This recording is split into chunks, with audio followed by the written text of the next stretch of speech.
Hello and welcome to the Empowered Couples Podcast, where here you get modern, non-boring relationship advice for you and your partner to communicate like pros, fight smarter, and stay on the same team no matter the challenge that you face. I am one of your hosts, Aaron Freeman. And I'm Jocelyn Freeman, but you all just know us as the Freemans. And this episode is about just tell me what you need me to do.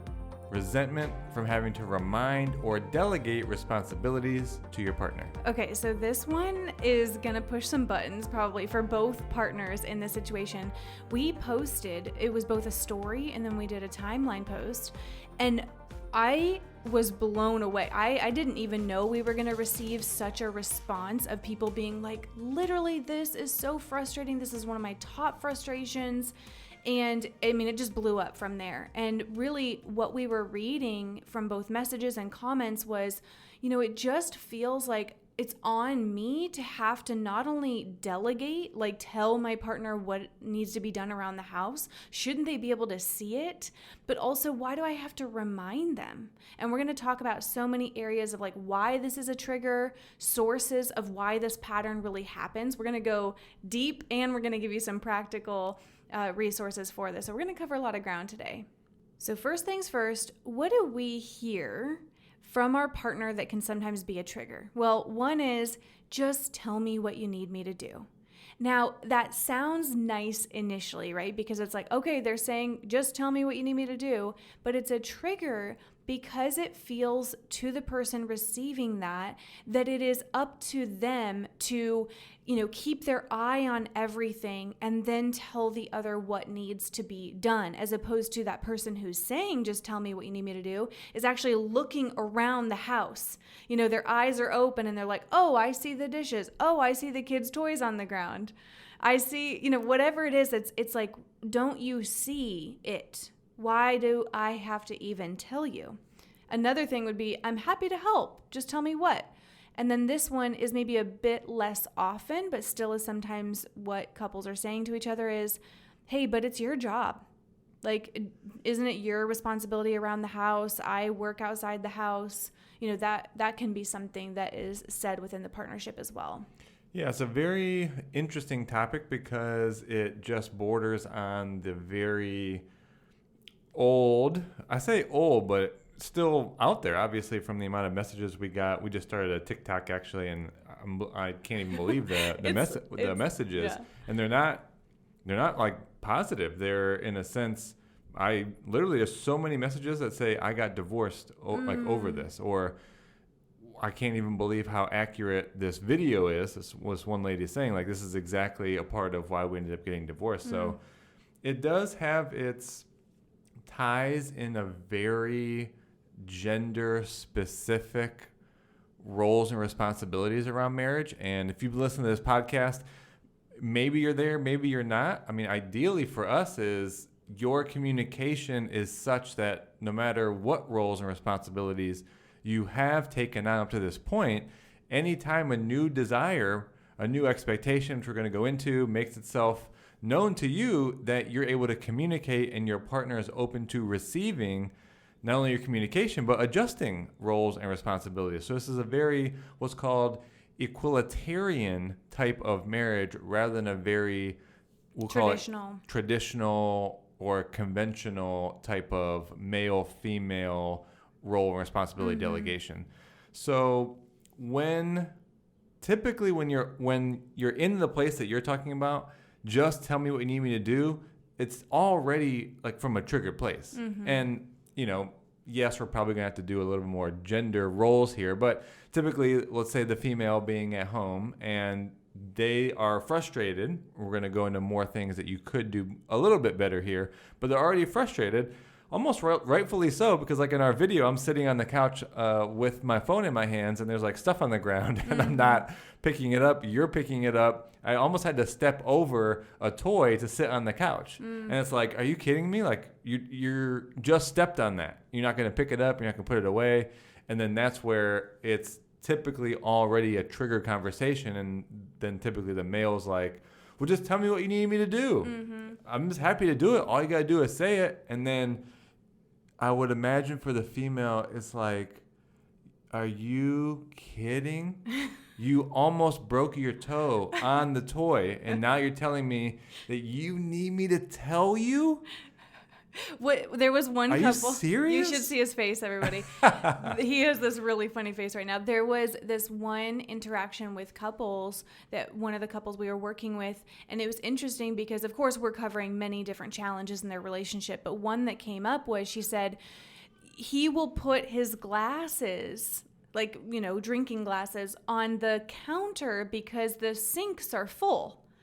And she's like, what about loading those dishes that you see in the dishwasher? Now, again, we are using very traditional male-female dynamics. And this is not obviously the case for relationships everywhere today, right? We know that there are different situations, right? Like same-sex couples. And so we're going to keep using these pronouns, but we know that the landscape of relationships has changed. But this is, again, a common frustration for those of us who are in a heterosexual relationship. And I think what it really boils down to for the partner who's hearing that, like, really, you need me to tell me what to do, or need me to tell you, is I don't want to parent you, right? I don't want to become a parent to my partner. That is the least sexy feeling ever, right? There's no passion there. No. If you parent your partner, you have no passion. Hello. Well, I mean, I think that was even said on our intimacy podcast with Ashley Jones, a couple back now. And it's so true. So if you want passion, like, that's going to be the other outcome of this episode. You want more passion and desire, then look for the places where your partner isn't going to have to parent you. And I don't know, I feel like it's there for me just to say, though this does have a very gender-specific connotation to it, I think for those men that might be listening, like, be better, and we're going to give you specific things here, but yeah, look at your partner. Like, your partner is not here to pick up after you. Like, you're a grown man. Woo! Yes. And if you say you're going to do something, do it. Or even if you say you don't say you're going to do it. Like, look around a little bit. Like, yes. how much is your partner? Yes, maybe you're going off to work traditionally. I think nowadays you're probably just in the other office on Zoom for your work. So, like, literally, it's not just your partner's job to keep the house going. Thank you. Well, I know people are thinking that right now. for me, it's easier because, like, I just really like things to be organized. Thank goodness he's OCD, you guys, because that is one thing. Like, you are willing, but it's not just that you prefer it clean. Well, yeah, I don't one feel thing I'm like grateful. I think another comment we saw was from, I think it was on TikTok, you live in this house too. Like, why am I responsible where you live here? Like, maybe half of these are your dishes, your clothes are on the ground. It's like some people are like, you're a slob. I mean, so wherever you fall in this, as listening, really, where can you just step it up? Yes. I mean, your partner is not solely responsible for any one particular thing unless you have clearly communicated about, hey, here's actually what I feel great about doing. I'm fine with this role and responsibility as is now. You create some agreements. Obviously, we're giving you, like, sort of the answer to all this. But when you've agreed to something, then that's fine. And then also be open to adjusting sometime later if your role or responsibility doesn't feel like it fits anymore. But you got to be flexible. And where's the partnership? Where's the shared responsibility in keeping your life going? Yes. I mean, it's not just one person's job. You get into, now I'm just giving it all away. You just get into such an assumptive place. And that pigeonholes your partner into being a certain way. And then there's no room for growth, creativity, passion, newness, exploration, adventure, all of it. Yes. The unknown. And that's where connection and passion and enthusiasm and inspiration all lies. When your partner is this way and they're responsible for that, then you handle that, you might as well just get a house cleaner. Oh, okay. So I love that. I'm like, I know people listening right now are even fired up, like, thank you, preach. I'm about to go deep in just a minute with something maybe you've never heard before, or maybe you haven't thought of it in a long time. But before I do that, I do want to just speak to the person who's on the receiving end of maybe frustration coming from the partner. Like, if I came to you, Aaron, and I was like, seriously, like, what about these dishes, right? Or seriously, don't you see this? And what we don't want to step over is that on the receiving end of that can feel like being blindsided and feel like, why am I being talked to like this? Yeah. So there is a respectful way that we express our frustration around this topic. We're going to go into that here in just a minute. Well, just real quick. Well, for one is you have to have been expressive about what you need and want as well. Yeah. So not just when you're frustrated, then you bring it up, because now you're just going to be now in a battle of defensiveness and being blindsided, as you said. Exactly. So we aren't excusing that because you're frustrated by this dynamic that we all can relate to in some way, doesn't mean you get to just go to your partner and blindside them with that energy. Okay. So we'll address that, what the tool is in a minute. Get ready for this. Okay. Part of why this is so common and why we have hundreds of comments about this on our posts of like, literally, this is my life, this is my house, this is it, is because of a certain paradigm that we live in. Now, things are obviously changing, right? Again, the landscape of even relationship dynamics, and it's not always male, female, and even it's not just women who stay home. I follow this account. I love it. She's actually the entrepreneur and works, and he stays home with the kids, right? So the dynamic in the landscape is changing. However, for a lot of couples, there's still this paradigm that we're living in. And by the way, a paradigm, to define it, is a widely accepted belief, concept, or model. The thing is, you often don't know you're being driven by a paradigm. It just is the way it is. Right? It's like, you're not like, oh, I'm in this paradigm of marriage being men work outside the house and women stay home. Like, that is, especially if you grew up in that environment, that is the paradigm. That's the way in which you see it. Oh, this is a model for relationship. Kind of like a fish doesn't know it's in the fishbowl, right? It's just in its home. It's just where it is. That's how paradigms work. And why this is so tricky is because if you and or your partner grew up in the paradigm, in the environment where it was, and for many of us, we happen to be in our mid-30s, and the generations before us, that was a lot of how it worked. I'm not saying right or wrong, right? Like, that's just how it was. Women stayed home, and they cooked, and they cleaned, and they took care of the kids. And then men were out and working. I mean, all you have to do is watch a movie from a few decades ago, right? And you'll see that dynamic. And for a lot of us, again, that shaped our view of this is how it is. This is how it should be. And your view, you've heard us talk about this on different episodes, is shaping your beliefs. It is shaping your attitude. It shapes your actions. So for a partner who might be saying things like, oh, well, all you have to do is tell me what you need, maybe they grew up in an environment where they did just see their mom do it all, cook, clean, and then they'd give the husband a honey-do list. And so their brain goes, oh, this is how it works. Again, we're not saying right or wrong. We just have to understand how the brain works, how the mind works, these paradigms. And so as a couple, when, a lot of couples, we'd ideally advocate that it's as early on in your marriage as possible. But some of you we know are listening and you're a few decades into this thing. Have a conversation about the views, the beliefs, the models that are running you. And does that work for you? One conversation I'm really grateful that we had early on, Aaron, was exactly what you said about we wanted an equalitarian. It's kind of a hard word to say. I always think of it, it's equal. So you start with that. Right. We wanted equalitarian. Yes. We wanted that kind of partnership.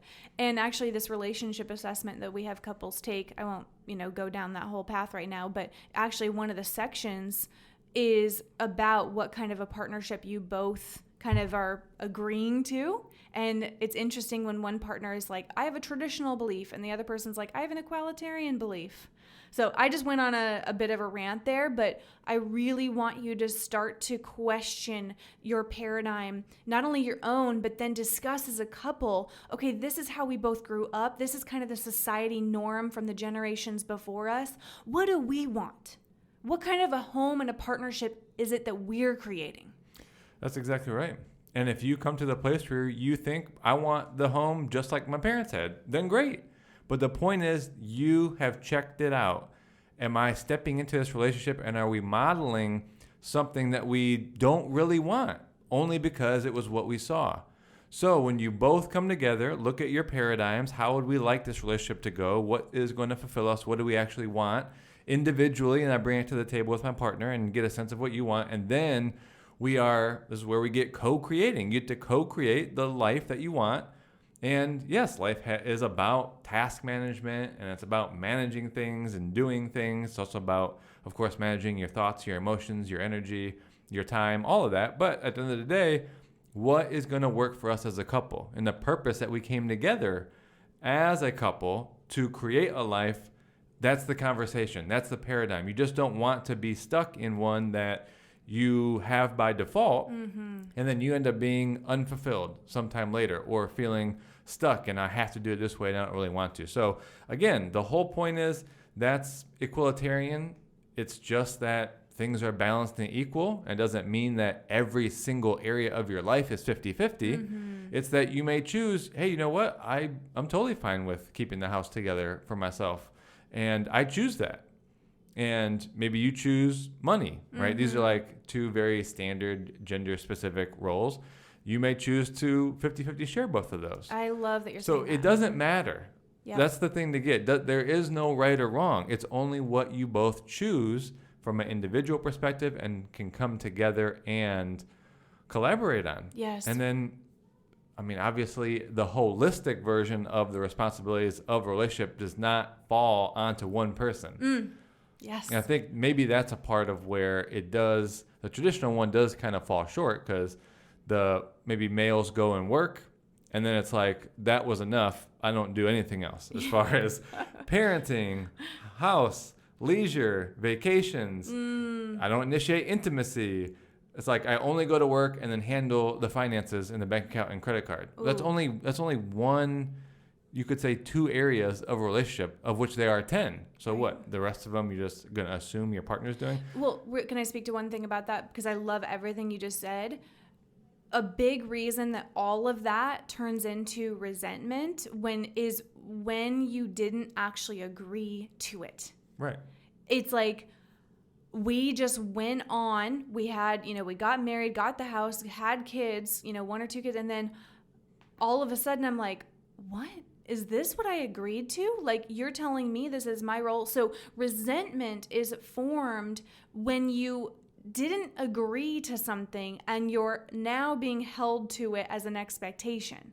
That is really a recipe for an unhappy, unhealthy partnership. And I mean, we by no means are saying that it's not like that you can't counteract that as long as your partner's open to going, oh, of course I don't want you to be stuck in a role that you didn't agree to and isn't fulfilling. But if the other partner is, no, that's the way it is, that's where you have a really hard conversation to have.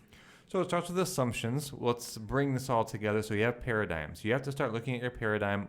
Otherwise, you're left with assumptions. And when you're left with assumptions from a very rigid default paradigm, then you fall into this place where you don't talk about it. Because why would you? You're making the assumption that's the way it should be, so then it doesn't ever get brought up. And then as you go about your relationship in your life, then, new things come about. So there are expectations, as you said, right? Slightly different than I think assumptions. But expectations are going to be things that are not right or wrong. But all of your disappointments come from unmet expectations. But again, those aren't wrong.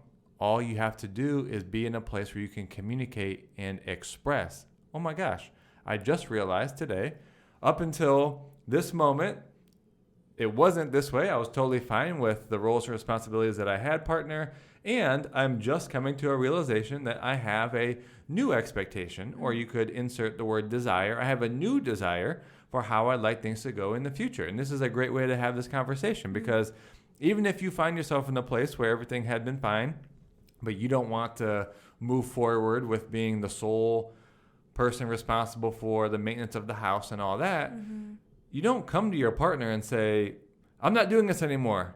You got to help me out, whatever, from an upset place.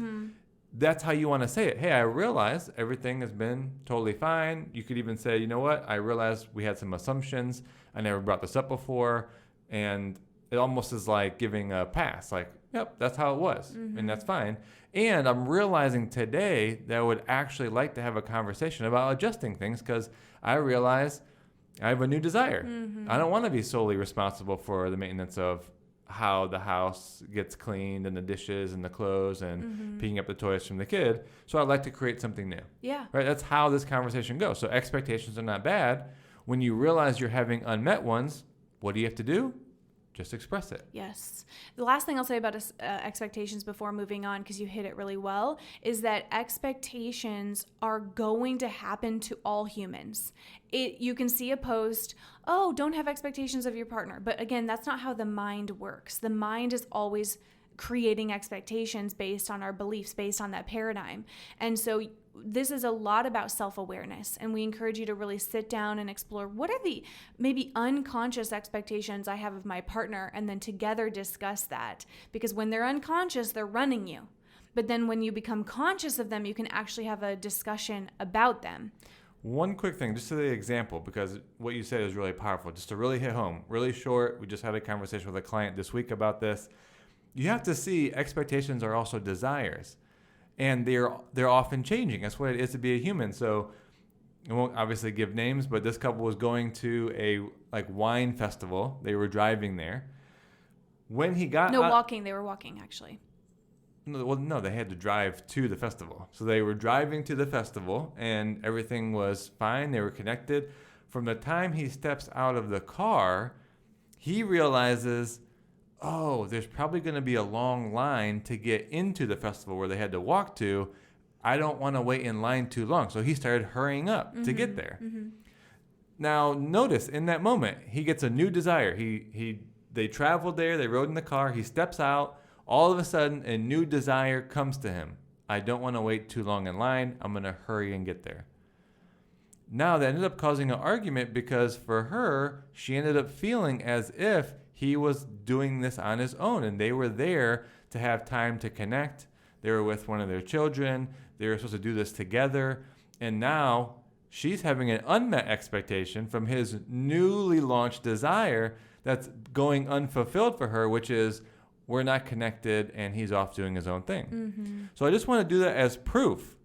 You cannot operate, nor will you ever operate in life as a human without desires launching themselves, because you just get ideas. Like I step out of the car, oh, I want to get in line.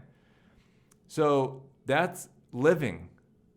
So you cannot come from the assumption of not having expectations and desires. It's only that you're able to have the communication skills to express them, and then of course work it out to make the right agreements that work for both of you. Okay, I love that you said at the end there communication skills, because before we go to the next point around, how to express this to your partner, the importance of assertiveness, what you just said there about communication skills, I know that some of you just heard that and go, oh, I'm nervous to bring this up. We've never discussed expectations before. I'm worried it'll trigger my partner. What if they don't listen to me? What if it creates a fight? And here's the thing, communication is the number one thing that couples are wanting to work on. So you're not alone if that's the case. And so we have a surprise for you. Are you ready? This is our gift to you. We have not done this in now 2 years. Okay. So we are taking what has been our in-person couples workshop, which is sold out over 49 times now with over 900 couples who have attended. And we are making it available to all of you, no matter where you are in the world, because our audience is now outside of Arizona, right? There's so many of you, not only in the United States, Canada, across the world, we see people. And so we are doing this live though. It's not going to be recording. Okay, it is going to be live with us in studio. It's not us in our Zoom, outfits with pajamas on bottom.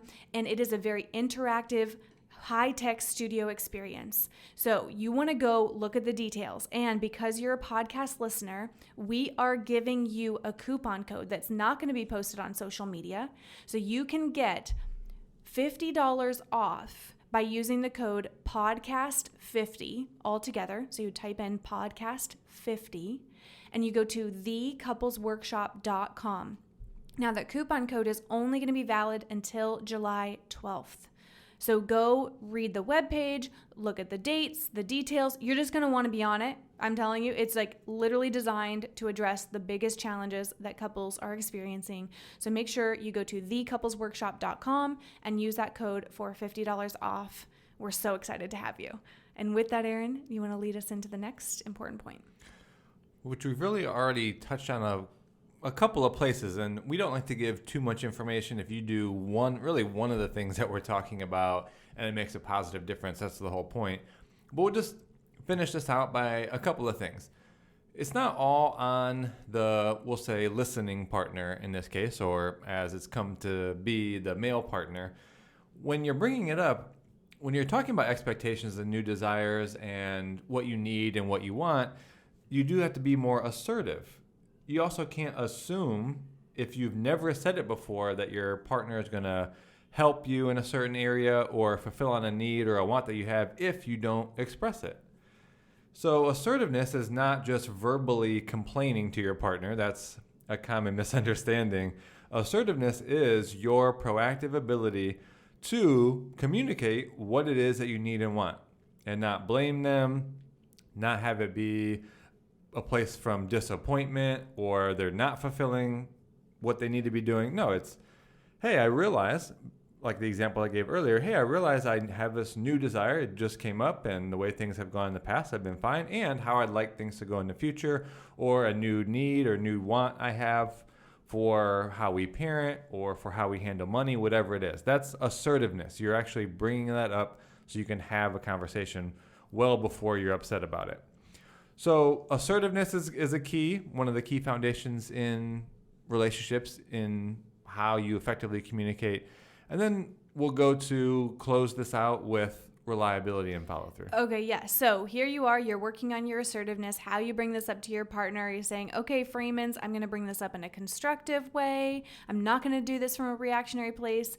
Then the other person hopefully is on the receiving end and listening, which again is something we actually practice in the workshop. So another reason to attend is we practice healthy expressing and healthy listening.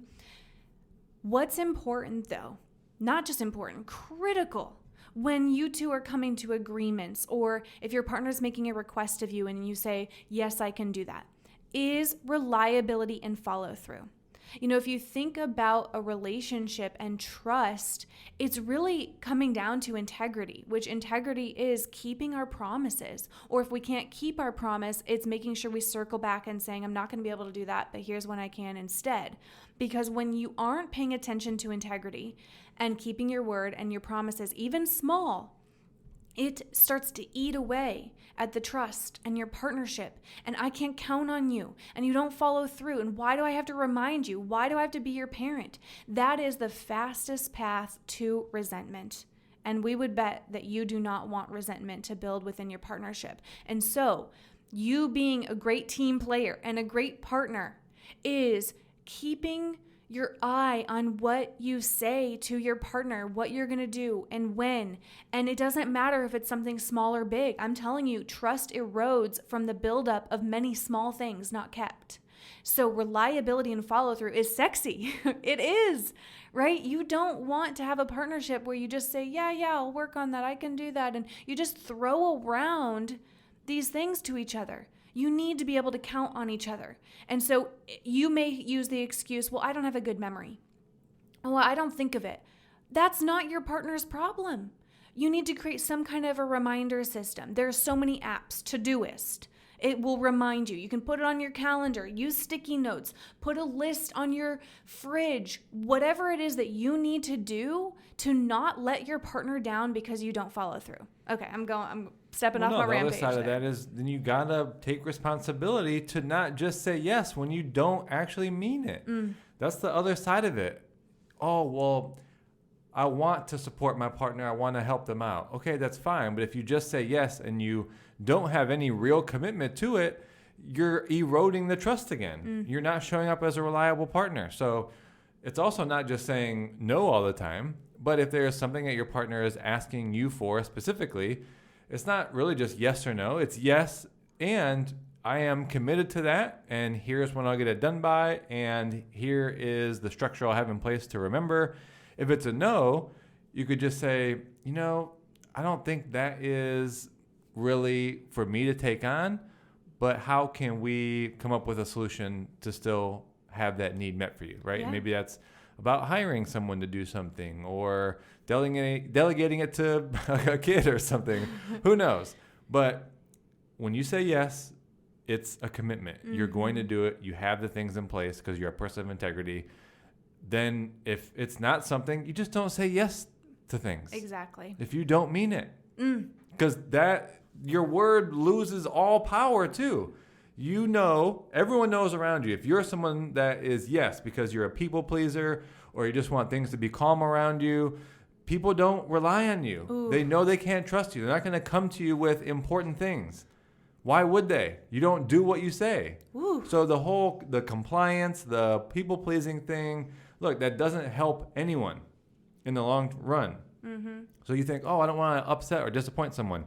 You don't have to. Say, hey, that task isn't for me, and I'm totally open to whatever we can do creatively so that can get fulfilled for you. Or I can't right now, but how about this, sure. this, and this, and this. Yeah. So I'm fired up even by what you're saying. I know people listening are probably like, thank you for addressing this. And again, we aren't taking sides. That's why healthy assertiveness and the way you express this to your partner is so important. There's the sender and the receiver of the communication. Ultimately, all of this should have you both feeling like a team. You deserve to be in a partnership, not a parenting your partner kind of a dynamic. Parentification. Parenting your partnership. Exactly. And so this is about being a team. Be a great team. Be a great team player. Yes, you love each other, but you still need to show up as the best teammate that you can be. So we hope that you loved this episode. I feel fired up by this episode. Let us know. Feel free to send us a message. Tag us on any social media posts if you share it with friends. And make sure you go read the details for the Couples Workshop at thecouplesworkshop.com. Again, this is going to be available to you anywhere in the world.